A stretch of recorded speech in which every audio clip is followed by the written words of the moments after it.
Hey, Hawk fans, how is everyone doing? I thought I would do a video before the All-Star break, seeing it's the last day for some regular season hockey. So the last one we did was on Monday, and the only thing that hit on Monday was Columbus. So we'll see if we can finish off here before the break on a good day. There are only 5 games on the slate for this day.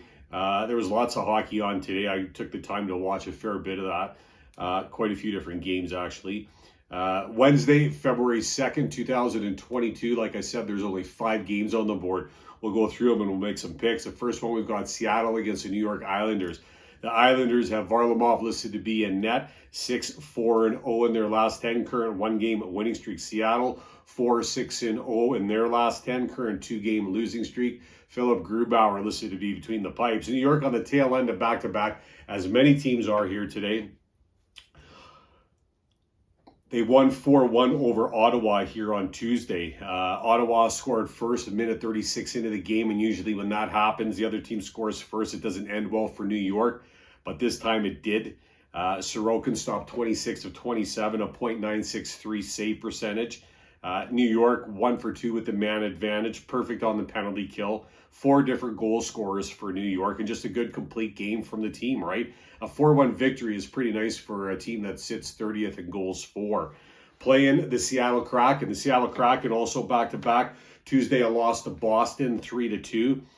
Great effort from Seattle, who were down 2-0. Fought back, knotted it up to 2. Halfway through the third, a power play goal from Boston, which ended up being the winner. Seattle gave up 2 and down a man and could not convert on any of their 6 power play opportunities. Chris Driedger, he sure kept his team in the game, even though a loss. I mean, it was one of the games I watched a fair bit of, and he was just playing phenomenal.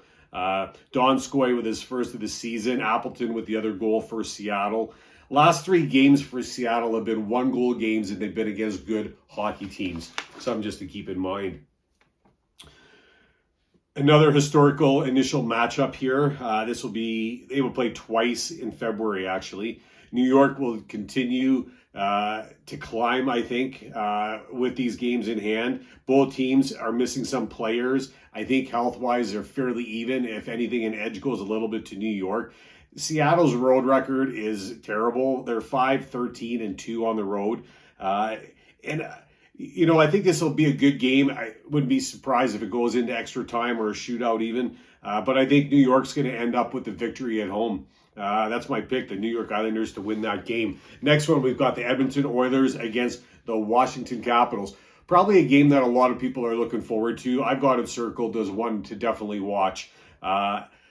Washington is 5-5-0 in their last 10, current 2-game winning streak. Samsonov listed to be in net for the Capitals. Edmonton with Mikko Koskinen in net, 4-4-2 in their last 10, and an overtime decision. The Caps, another back-to-back team here before the All-Star break. Tuesday, a tilt against Pittsburgh. Crazy game. Caps with the first goal. It was a shorthanded goal by Nick Dow. The next 4 goals in the game were all power play goals. Then Daniel Sprung tied it up late in the second. No goals in the third. And Dmitry Orlov with the winner in overtime. Shots were 47-32 in favor of Pittsburgh. Caps 1 for 2 on the power play, but gave up 3 when down a man. Vanacek with a collision and pulled 6 minutes and 43 seconds into the first period, and that's when Samsonov stepped in, took over, and stopped 43 of 45, a .956 save percentage. Edmonton, they're 6th in the Pacific with 47 points. 10 points behind first place, Vegas, who has 57 points. The Oilers have 5 games in hand compared to Vegas. Last action was Monday, a narrow loss in overtime to Ottawa, 3-2. Edmonton now has a 5-game point streak going. Shots 39-31 in favor of Edmonton. Blanked on 3 power play chances and gave up when down a man. They gave 1 up. Hard-hitting game, 76 registered hits in this game between teams. Koskinen over 900 in his last 4 starts. Kind of turned a corner, playing some good hockey. First game between these two. They will play again in March. 2 teams loaded with talent and 2 of the top scorers in the league, right? Leon Draisaitl and Alex Ovechkin. So again, a lot of people are going to look forward to watching this game. Edmonton, the dog, plus 115 or 2.15. Washington, minus 135 or 1.74, over under set at 6. I like the visiting dog Edmonton to get the win here. They're fresh, and I like them to get the win. That's my pick. Number 3, we got the LA Kings against Detroit. Detroit with Alex Nedeljkovic in net, 4-4-2 for their last 10, current one-game winning streak. The LA Kings, I'm not sure if it'll be Cal Peterson or Jonathan Quick in net. They're 5-3-2 in their last 10, current one-game winning streak. Detroit, they're back at 500. Again, after their last win on Monday, January 31st against Anaheim. Took extra time, a 2-1 final for Detroit. Dylan Larkin notching number 23 in the first to give Detroit the lead. And then Jordan Osterley with the winner just over 2 minutes into overtime. First goal this season for the defenseman. Larkin with the helper. Held Anaheim to 15 shots. Detroit 28 to 15 in shots for the Red Wings. Detroit had only one power play chance, but not able to take advantage. It's a good win for Detroit. Dylan Larkin finding his zone now with 5 points in his last 2 games. And then playing this LA team. Last game was Sunday at Pittsburgh.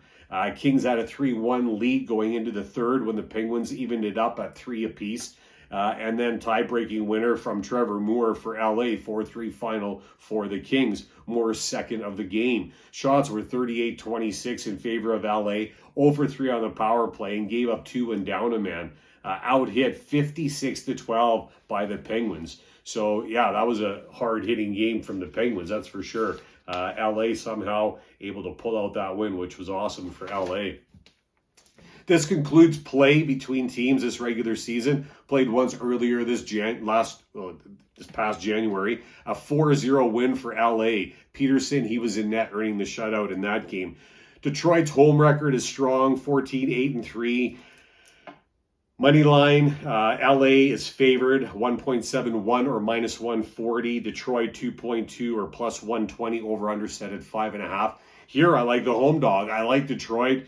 I know people have given me some flack for liking this Detroit team, but I just see talent, and I like this team. I think they're going to get the win. That's my pick for the third game. Number 4, we got Calgary against Arizona. Arizona is 3-6-1 in their last 10. Current one-game winning streak. Karl Vejmelka listed to be in net for the Coyotes. Calgary, Dan Vladar, 5-5-0 in their last 10. Current 2-game winning streak. Both teams here off a win and both playing back-to-back hockey. Coyotes, they ended Colorado Avalanche's 18-game home winning streak. Took it going into a shootout 3-2.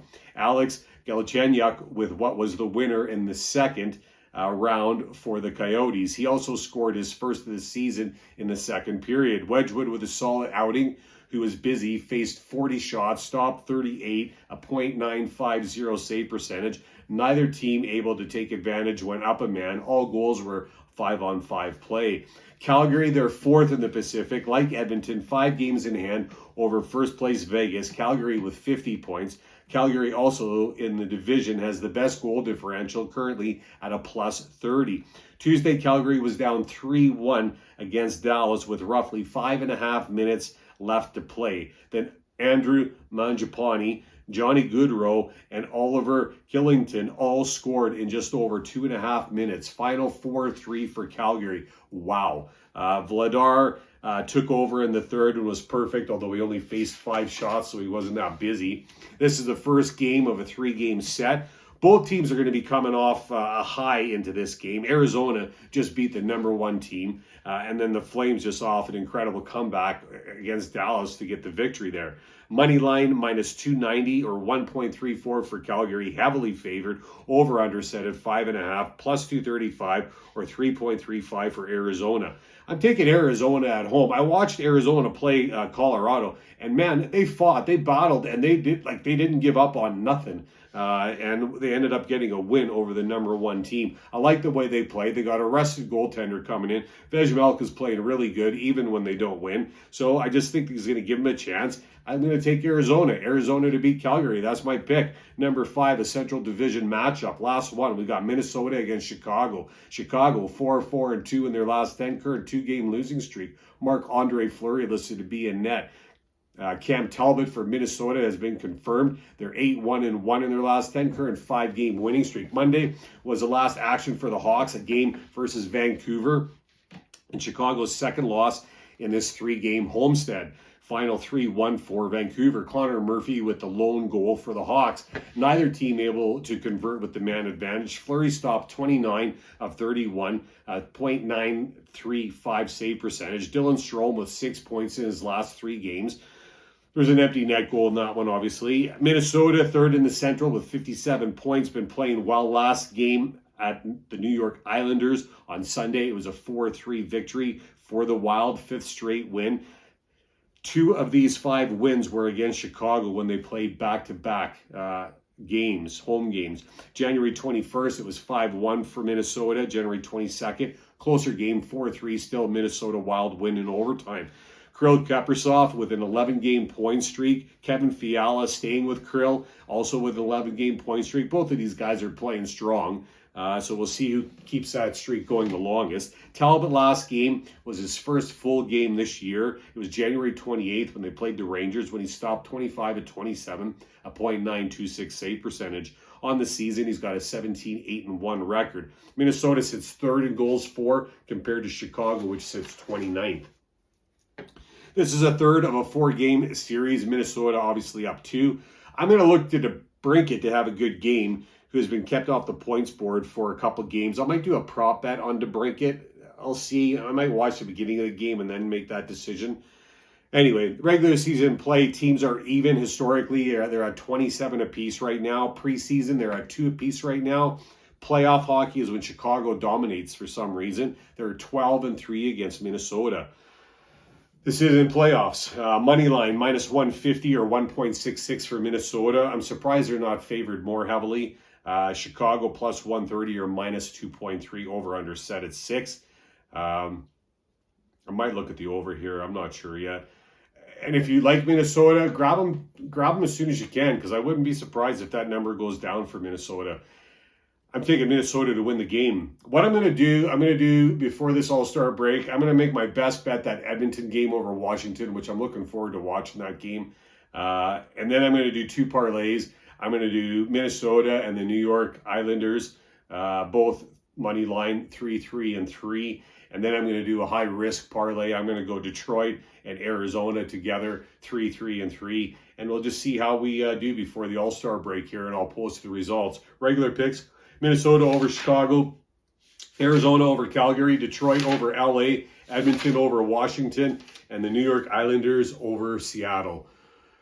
Hope everyone has a great Wednesday. Good luck with your picks. Thanks for watching. Talk soon.